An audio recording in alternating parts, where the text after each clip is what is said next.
Hey guys, welcome back to the channel. If you're new here, my name is Ali. I'm a junior doctor working in Cambridge. In this video, I want to share my thoughts about the new iPhone XS Max. And I'm going to be talking about the stuff I like, the stuff I don't like about it. And overall, I'm going to be trying to answer the question of whether I think it's worth it. As usual, timestamps for everything I'm going to talk about are linked in the video description, so you can skip around if you feel like it. And to save you a bit of time, I'm going to start with the conclusion, which is that overall, this is a fantastic phone. It's obviously the best iPhone ever made. It's incredible. It's a joy to behold. I love using it. But is it worth the £1,200 that it costs to upgrade to it? I'm not so sure. Especially for me, I upgraded from the iPhone 7 Plus. I don't think that particular jump, iPhone 7 Plus to iPhone XS Max, is objectively worth the £1,200. Although I say objectively, like, we can never really judge these things on an objective level. But towards the end of the video, I'll be giving you my own personal framework for judging whether a piece of technology, a gadget, is worth it based on, what it allows me to do and whether it makes me any happier as a person and all that kind of stuff. So what do I like about the XS Max? Firstly, it's a really good size. It's pretty much identical in size to the 7 Plus, and I was used to the plus-sized iPhones, therefore this works. Secondly, I kind of like the whole Face ID thing. It's kind of cool that you can just look at your phone and then it just unlocks. And I really like the fact that there's no home button and instead you swipe from the bottom. That feels like a very natural way of interacting with a phone, and I think this is like a good direction that they went in to get rid of the physical home button. In terms of specs, yeah, it's obviously the best iPhone ever. It's obviously the fastest iPhone ever. It's got some kind of X Bionic, some sort of chip in it.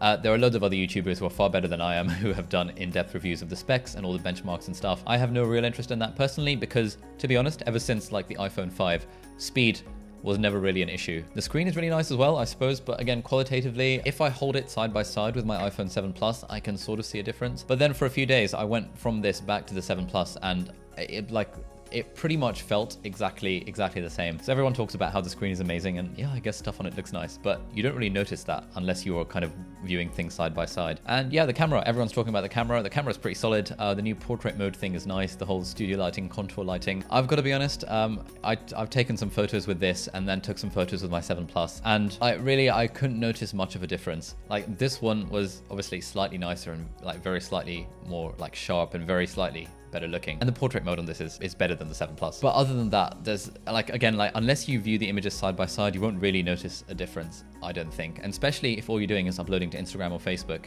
where iPhone 7 Plus quality is pretty much as good as iPhone XS Max quality.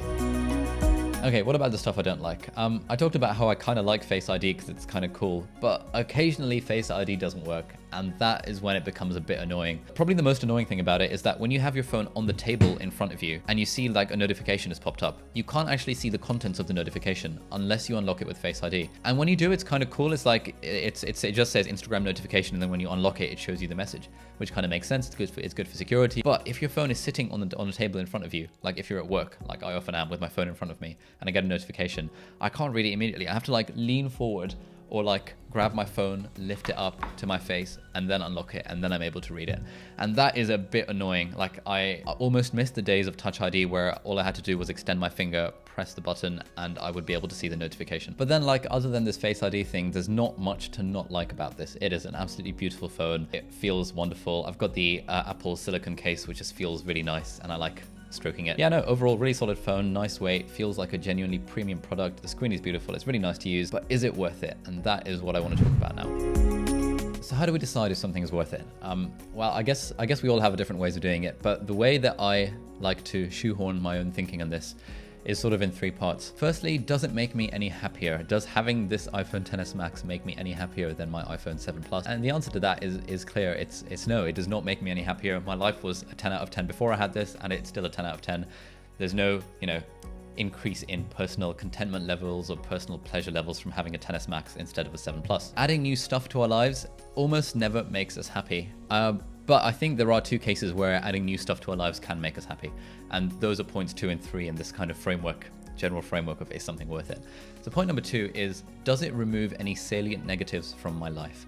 And this is something I came across on a blog, on a psychology blog, and then I read more about it. And apparently there's quite a lot of research that shows that if you want to spend money to increase your happiness, then the increase in happiness comes from removing negatives as opposed to adding positives. So there's that classic kind of money happiness curve that goes like this.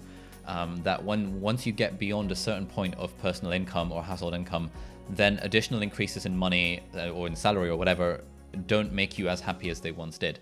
And that sort of makes sense. It's like if you're living kind of in poverty or below the poverty line, or if you're struggling financially, or if money is an issue, then having more money removes money as an issue and therefore makes you happier as a person, because then you don't have that negative kind of weighing on your shoulders. And I think it's kind of the same when it comes to buying stuff in our everyday life. So for example, let's say I absolutely hated ironing my shirts every morning and it was the bane of my life and I had to spend 10 minutes ironing a shirt every morning. If I were to pay the £15 a week or whatever it costs to have someone professionally wash and iron 5 shirts for the week, that would be an investment that would make me happier because I've removed that negative from my life. But let's say, right now I decide I want to buy the new Mavic 2 Pro drone. Like, my current Mavic Pro doesn't suck enough and it's not a negative in my life. Therefore, adding this additional, upgraded drone is not going to make me any happier as a person. So that's kind of the framework where I'm approaching this. And that's the question that I'm asking about this iPhone. Is it removing any salient negatives from my life? And the answer is sort of yes. The sort of is that the iPhone 7 Plus, my old phone's battery was getting a bit annoying in that I always had to carry my charger around because the charge would last for about half the day and then I'd have to charge it. And there were a few instances where I forgot my charger, where the phone ran out of battery, and that was, just like a bad experience and really annoying. And I was like, oh, I don't want this to happen again. So in that sense, having an iPhone XS Max with the increased battery size and the fact that it pretty much lasts all day means that that particular negative has gone from my life. Whether you think that's worth £1,200 to you is an entirely different matter. I personally don't think it is. I could save that £1,200 and instead just buy an extra charger or make sure I've got my Anker charger power bank thing with me at all times. But then other than that, there weren't really any serious negatives that the iPhone 7 Plus had compared to the XS Max, and therefore overall it probably hasn't really contributed to an increase in happiness because it's not really removed any salient negatives. If you're upgrading from an iPhone 5C or something that's really, really slow and that annoys you every time you open it, then yeah, fair enough, upgrade to the best iPhone. It'll last absolutely ages because it's fast and it's amazing and it's incredible. And the fact that your phone is now fast rather than slow is likely to increase your personal levels of happiness. Okay, so that was point number 2 in this weird framework thing. Point number 3 is asking ourselves the question of, does this new thing allow me to do anything or allow me to make anything that make my life better or more interesting or more fun? So what do I mean by this? I mean, for example, let's say you get your first camera, like proper camera, and now you can suddenly start taking really nice photos of your friends, of your family, of your kids, of the surroundings, of landscape, and you get into photography or video editing as a hobby. The camera hasn't taken any salient negatives from you, but the addition of the camera means that you now have this whole avenue of life that you're able to explore. And therefore it increases your happiness. And actually a camera is one of the best purchases I've ever made when I was in my 4th year of medical school, because it's just created so many memories. And having a camera that takes beautiful photos, those photos, like looking back on them now, is just an absolute joy. And I wouldn't have had that if I just stuck to my iPhone camera. Equally, something like buying a guitar is not going to make you any happier because it doesn't remove any negatives, but it does allow you to then learn the guitar. And learning the guitar is a fun skill, and it's quite social. You get to meet people, you get to sing songs. It's just like a nice thing.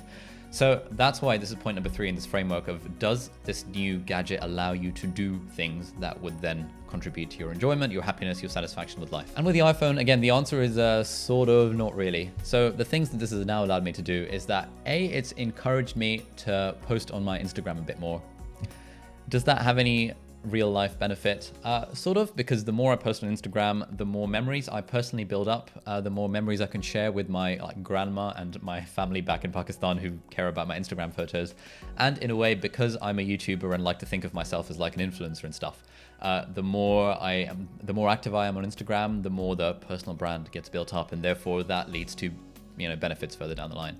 So in a way, it's nice having the iPhone XS Max because I know that, right, this has got a great camera. I don't need to bring my proper camera out everywhere I go. I can just use this. I can take photos. I can put it on the gram. That has kind of helped. But to be honest, I didn't need to spend £1,200 for that. I could have just watched a Gary Vaynerchuk video where he's like, just post more on Instagram, and it would have had the same effect probably. But yeah, having this it's kind of been a good excuse I've been thinking to myself, right, I have a decent camera on my phone. Therefore, I'm going to start taking more photos for Instagram rather than just thinking that, oh, every photo on my Instagram has to be from the camera. But again, that's pretty much the only thing that I can think of in this category of, extra things that this new device helps me do.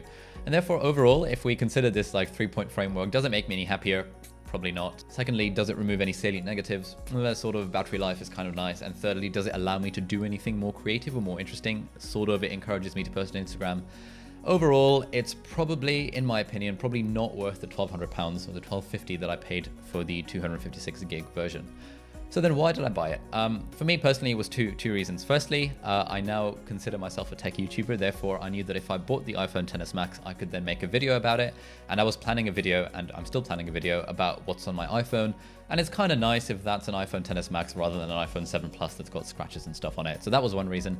And secondly, like, I really wasn't planning to buy this phone, but then my mum's iPhone 5C broke down, its screen crashed, and she was complaining how slow it was. So then that got me thinking, if I get the iPhone XS Max, I can just give my mum my iPhone 7 Plus. And my mum loves taking photos on her phone, but, you know, her eyesight is now a bit bad, so she has to, like, you know, she can never focus properly. So I thought having a big screen and a nice camera might be good for her. So for those two reasons, firstly, because I could make a video or 2 or 3 about it, and secondly, because I could give my old phone to my mum, that was why I bought this. I wasn't under any delusions really that it would make me a happier person, because, you know, new devices almost never make us happier as people. And arguably, that's the only real thing that matters when buying a new piece of gadgetry, especially considering the opportunity cost. This £1,250 could have bought about, I don't know, lots of malaria nets for children in Africa, and therefore could have potentially even saved a life, but I decided to spend it on an iPhone instead. So yeah, overall, I love the iPhone XS Max. It's wonderful. It's the best phone ever, of course. The camera is amazing. The phone's amazing. It's beautiful to use. It's a joy. It's just wonderful. All of that stuff. Things I don't like about it, the Face ID is a little bit annoying some of the time. But overall, it probably isn't worth, at least for me, it wasn't worth the £1,250 that I paid to upgrade from the iPhone 7 Plus. Of course, for you, depending on how you feel about, you know, this whole, will it make me happy? Will it remove negatives? And will it allow me to do fun stuff? Your kind of mileage might vary. So yeah, that was my very long and rambly review of the iPhone XS Max. Let me know what you thought in the comments. I've not really done like a proper review thing before on YouTube, but if you like the format, could you please let me know? Or if you didn't, if you could give any sort of advice about what I can do differently next time. I want this tech thing to become more of a thing on the channel. I really enjoy technology. I like talking about tech. I could do it all day, but I'm not really sure what format these videos should take, because I kind of want to make them different too. So for example, MKBHD and Jonathan Morrison, and they've got absolutely incredible videos with that amazing buttery B-roll. And I don't just want to become another MKBHD copycat, although that's not necessarily a bad thing. But yeah, I don't know. Let me know what you thought if you've reached this far. Thank you very much for watching. If you liked the video, please give it a thumbs up. If you haven't subscribed to the channel yet, please consider doing so. Have a lovely day, and I'll see you in the next video. Goodbye.